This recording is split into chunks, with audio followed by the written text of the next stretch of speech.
اللہم صلی علی محمد و آل محمد وعجل فرجہم۔ سورہ مبارک شورہ کی آیت نمبر 36 سے 53 تک کا ترجمہ اور تفسیر۔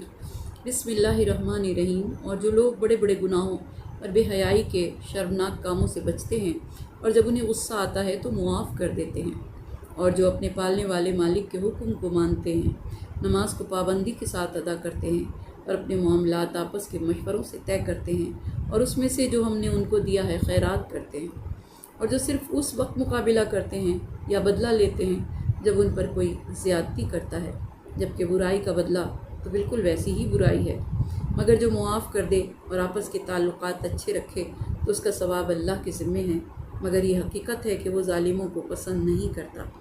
لیکن جو کوئی اپنے اوپر ظلم ہونے کے بعد بدلہ لے تو یہ وہ لوگ ہیں جن پر کوئی الزام نہیں ہے۔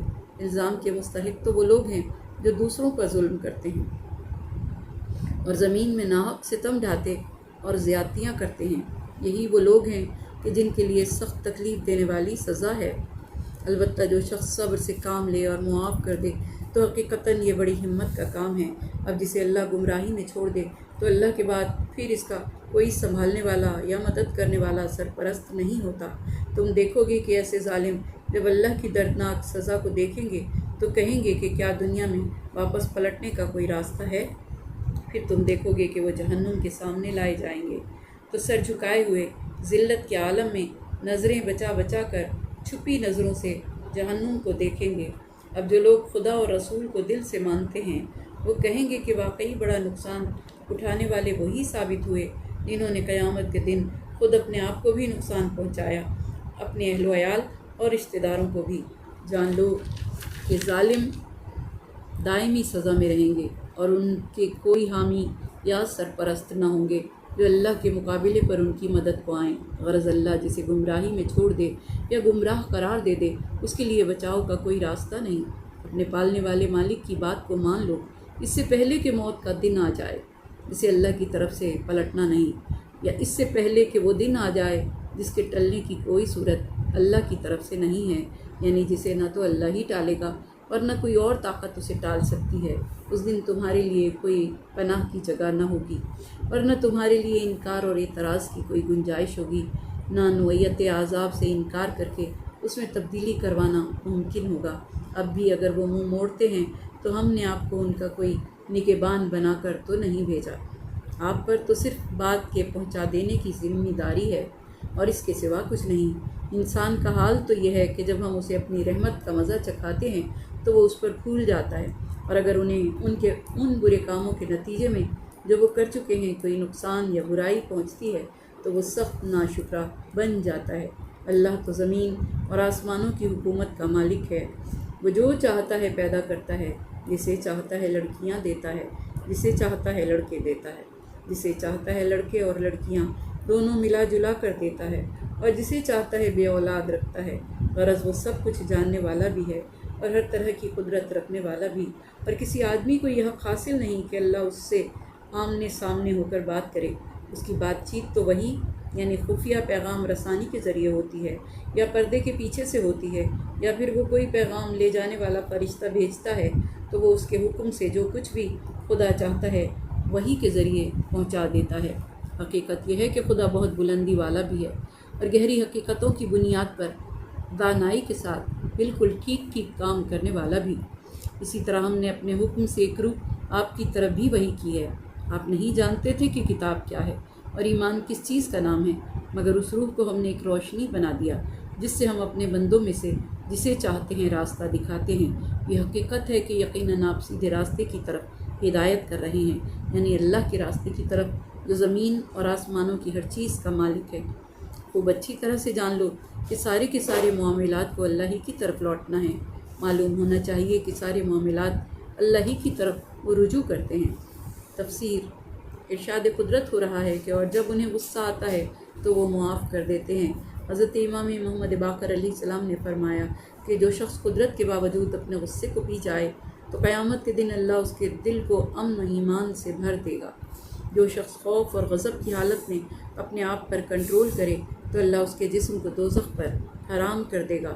حضور اکرم صلی اللہ علیہ وآلہ وسلم نے فرمایا، کیا میں تمہیں یہ نہ بتاؤں کہ دنیا اور آخرت میں بہترین لوگ کون ہیں۔ جس نے تم پر ظلم کیا ہے اسے معاف کر دو، جس نے قطع رحمی کی ہے اس سے صلہ رحمی کرو، اور جس نے تم سے برائی کی ہے اس پر احسان کرو، اور جس نے تمہیں محروم رکھا ہے اسے عطا کرو، یہی بہترین لوگ ہیں۔ امام محمد باقر علیہ السلام نے فرمایا، کسی کو معاف کر کے ندامت اٹھانا اس ندامت سے بہتر ہے جو کسی کو تکلیف دینے کی وجہ سے اٹھانی پڑے۔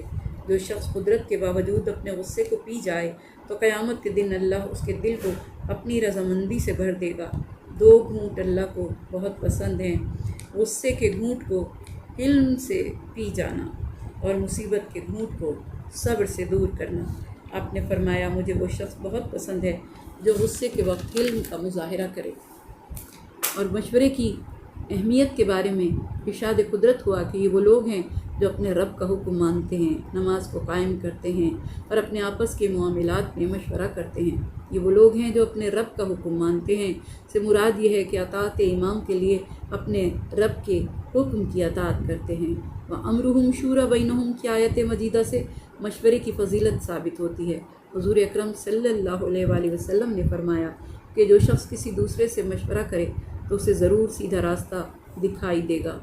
امام جعفر صادق علیہ السلام نے فرمایا کہ حضرت لقمان علیہ السلام نے اپنے بیٹے کو نصیحت کی تھی کہ اے میرے فرزند، جب کچھ لوگوں کے ساتھ سفر کرو تو ان کے ساتھ اپنے معاملات کے لیے مشورہ کرو، اور اگر وہ تم سے کوئی مشورہ طلب کریں تو خلوص سے انہیں مشورہ دو۔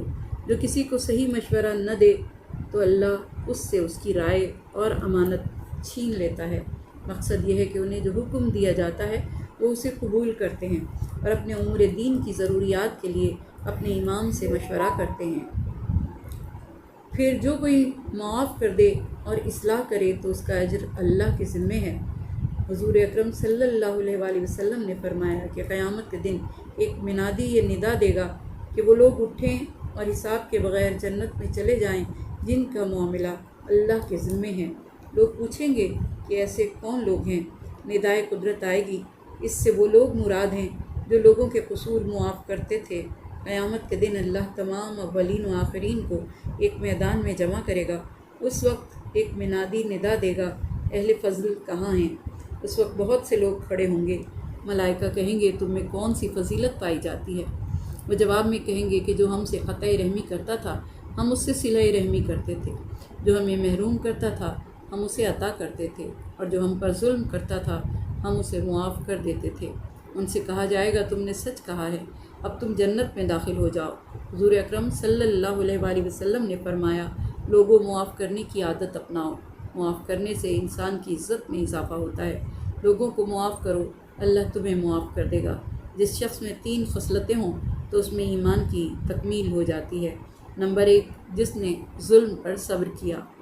نمبر 2، جس نے غصے کو برداشت کر لیا اور غصے کو پی گیا۔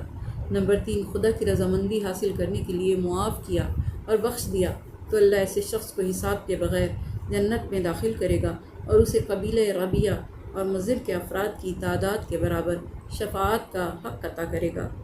ارشاد پروردگار دو عالم ہو رہا ہے کہ مظلوم کو بدلہ لینے کا حق حاصل ہے۔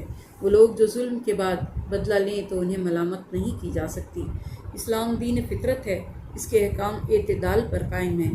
اسلام افراط و تفریط کا درس نہیں دیتا۔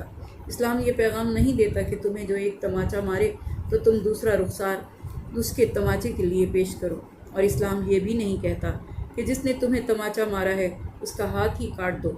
اس کے برعکس اسلام عدل و اعتدال کا دین ہے۔ اسلام کی تعلیم یہ ہے کہ جب ان پر ظلم کیا جاتا ہے تو وہ اس کا مقابلہ کرتے ہیں۔ حضرت علی علیہ السلام کا فرمان ہے، پتھر جدھر سے آیا اسے اسی طرف پھینک دو۔ اسلام میں ظلم کرنا حرام ہے اور اپنے آپ کو ظلم کے سامنے سرنگوں کرنا بھی حرام ہے۔ امام زین العابدین علیہ السلام نے فرمایا، جو تم سے برائی کرے اسے معاف کر دو، اور اگر تم یہ محسوس کرو کہ معاف کرنا نقصان دہ ہے تو پھر بھرپور مقابلہ کرو۔ حضور اکرم صلی اللہ علیہ وآلہ وسلم نے فرمایا، 3 طبقات ایسے ہیں کہ اگر تو نے ان کے ظلم کا بدلہ نہ لیا تو یہ تجھ پر مزید ظلم کریں گے۔ نمبر 1، گھٹیا افراد۔ نمبر 2، بیوی، اور نمبر 3، غلام۔ حضرت قائم آل محمد صلی اللہ علیہ وآلہ وسلم نسل بنو امیہ اور تمام نواسب سے ان مظالم کا بدلہ لیں گے جو ختمی مرتبت کے بعد سے آج تک کیے جا رہے ہیں، اور ان کا قتل عام کریں گے قرآن کی اسی آیت کے مطابق۔ اولاد عطا کرنا خدا کا کام ہے، جسے چاہتا ہے لڑکیاں دیتا ہے، جسے چاہتا ہے لڑکے عطا کرتا ہے، اور جسے چاہے لڑکے اور لڑکیاں ملا جلا کر دیتا ہے۔ امام محمد باقر علیہ السلام نے فرمایا کہ خدا جسے چاہے لڑکیاں دے دے اور ایک لڑکا تک نہ دے، اور جسے چاہے لڑکے دے دے اور ایک لڑکی تک عطا نہ کرے۔ خدا جسے چاہے لڑکے اور لڑکیاں دونوں عطا کر دے، وہ اس پر قادر ہے، اور جسے چاہے محروم رکھے۔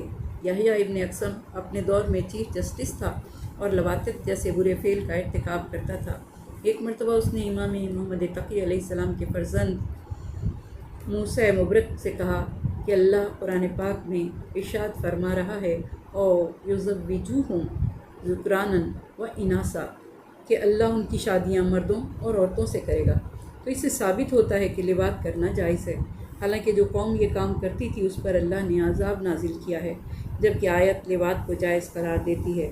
جناب موسیٰ مبرک نے اپنے بھائی امام علی ابن محمد نقی سے اس کے بارے میں سوال کیا تو آپ نے فرمایا کہ یہ مراد نہیں ہے وہ جو لے رہا ہے، بلکہ اس سے مراد یہ ہے کہ اللہ جنت میں نیک مردوں کی نیک عورتوں سے اور نیک عورتوں کی نیک مردوں سے شادیاں کرائے گا۔ معاذ اللہ، وہ مراد نہیں ہے، وہ فقط اپنے گناہ کے ارتکاب کا جواز تلاش کر رہا ہے۔ جو یہ کام کرے گا اس کے لیے 2 کے برابر عذاب ہوگا، اور وہ دردناک عذاب میں ہمیشہ رہے گا۔ اور اس کا دوسرا مفہوم یہ ہے کہ اللہ قدرت رکھتا ہے جسے چاہے بیٹے اور بیٹیاں عطا فرمائے، یہ اس کی قدرت ہے اور یہ اس کی شان ہے۔ حضرت موسیٰ مبرک نے اپنے بھائی امام علی نقی علیہ السلام سے عرض کیا کہ یحییٰ ابن اقسم نے مجھ سے بہت سے مسائل کے بارے میں سوال کیا ہے کہ آپ ان کے بارے میں فتویٰ دیں۔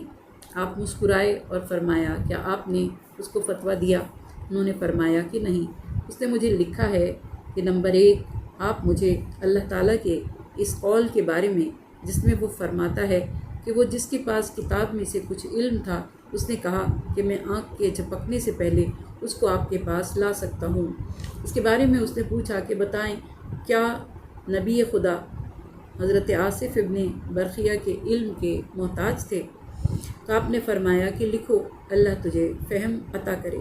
تم نے اللہ کے اس قول کے بارے میں سوال کیا جو اس نے اپنی کتاب میں فرمایا کہ قال الذی عنده علم من الکتاب، یہ کہنے والا حضرت آصف بن برقیہ تھے۔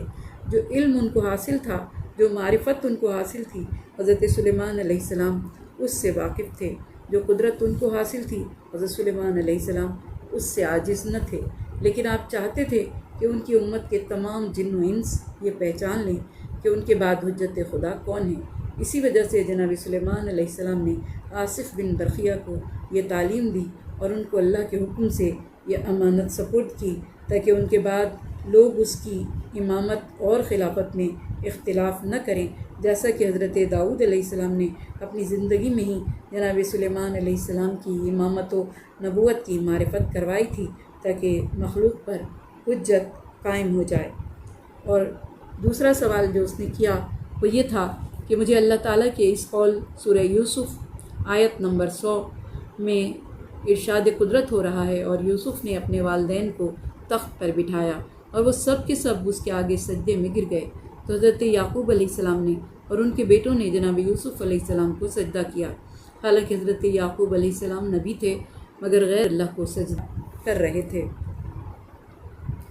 تو آپ نے ارشاد فرمایا کہ حضرت یعقوب اور ان کی اولاد کا حضرت یوسف علیہ السلام کے سامنے سجدہ کرنا، یہ سجدہ جناب یوسف علیہ السلام کو نہیں تھا، جیسا کہ ملائکہ کا حضرت آدم علیہ السلام کے سامنے سجدہ کرنا، یہ سجدہ بھی حضرت آدم علیہ السلام کو نہیں تھا۔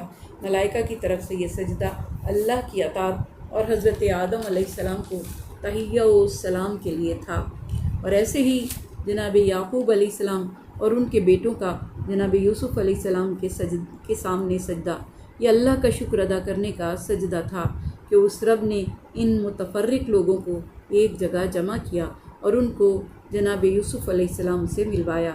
کیا تم نے نہیں دیکھا کہ اسی وقت جناب یوسف علیہ السلام نے بارگاہ خدا میں شکر ادا کرتے ہوئے یوں عرض کیا، سورہ یوسف کی آیت نمبر 101، اے میرے خدا، تو نے مجھے حکومت عطا فرمائی اور تو نے مجھے خوابوں کی تعبیر کا علم عطا فرمایا۔